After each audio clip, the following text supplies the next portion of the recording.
baru je nak ni tadi dah ketangkap. Ini masa kamu ya? Cantik. Wow, saya lampu lagi.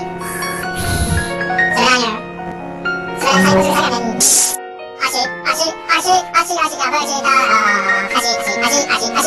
asyik. Kamu sangat bagus. Apa kata awak ikut saya balik? Tidak mengapa. Saya lagi ingin.